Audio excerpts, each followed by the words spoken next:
Hai, welcome back to my channel. Balik lagi bareng aku, Intan. Oke, malam ini aku mau bersih-bersih muka dan pakai krim malam.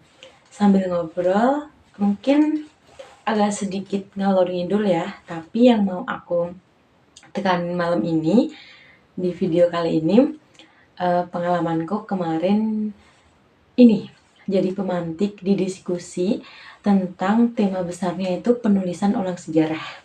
Nah, teman-teman tuh bukan paling sih, udah nggak asing ya sama penulisan ulang sejarah yang digagas oleh negara.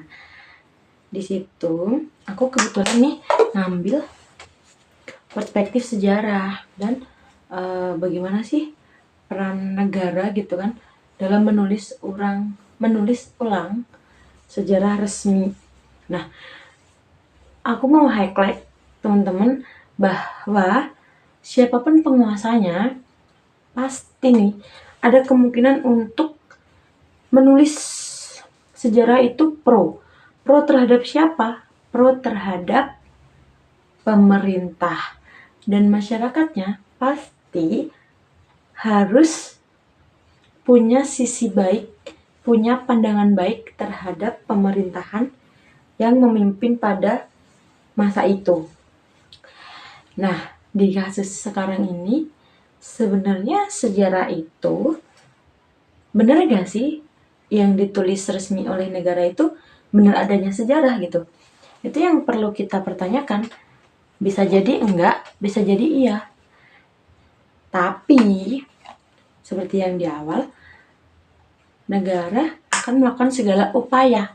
Segala upayanya bisa aja nih sejarah-sejarah itu tuh direkayasa, dan hal-hal yang seharusnya itu tuh benar-benar terjadi itu tuh dihilangkan supaya hal-hal buruk nih yang benar-benar terjadi itu tuh tidak mengganggu stabilitas negara, tidak mengganggu berjalannya politik di dalam sebuah pemerintahan tersebut. Jadi, ada istilah penghapusan alternatif.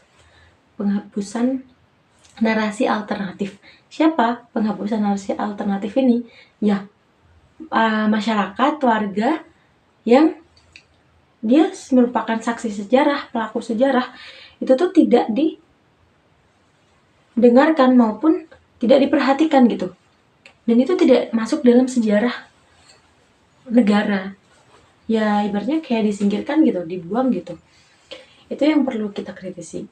Dan dalam perspektif ini tuh kayak menurut aku ya, di masa-masa ini nih, kemarin tuh ada kasus yang menteri, gak usah disebut lah ya, mungkin teman-teman udah pada tahu, Menteri Kebudayaan itu kan kayak di masanya Orde ini 1965 itu pemerkosaan etnis Tionghoa itu nggak terjadi, dan itu bukan pelanggaran HAM.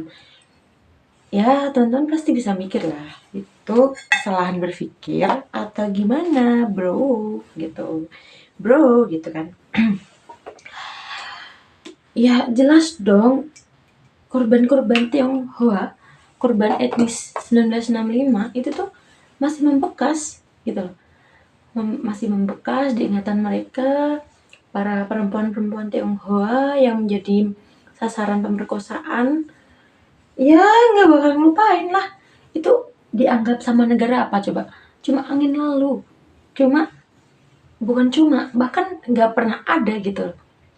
Bayangin aja seberapa traumanya orang-orang yang masih hidup di zaman sekarang yang mengalami kejadian itu. Bayangin aja deh, udah seburuk itu negara tuh. Terus nih ya, di sekarang aja, gimana sih peran DPR gitu ya, yang seharusnya bisa menjadi wakil rakyat gitu, ternyata tidak bisa menjadi wakil rakyat. Dan ada isu terbaru adalah naiknya gaji DPR. Udah dinaikin masih ada salah ngomong lah, gini lah, yang itu membuat ya netizen, kita sebagai warga Indonesia tuh kayak anjir gitu, kayak ini salah sih DPR-nya, kok bisa sih orang kayak gini tuh jadi DPR gitu. Sebenarnya itulah yang buat ya bahkan nih LSM sejarawan yang individu tuh harus menulis ulang sejarah. Dan aku kurang ini ya, kayak kurang habis pikir gitu, kayak di mana sih cara kerjanya pemerintah ini tuh udah dibayar pajak sama mas warganya, terus uangnya gajinya tuh dibuat apa coba, dibuat foya-foya sama keluarganya, terus habis itu masih korupsi lagi.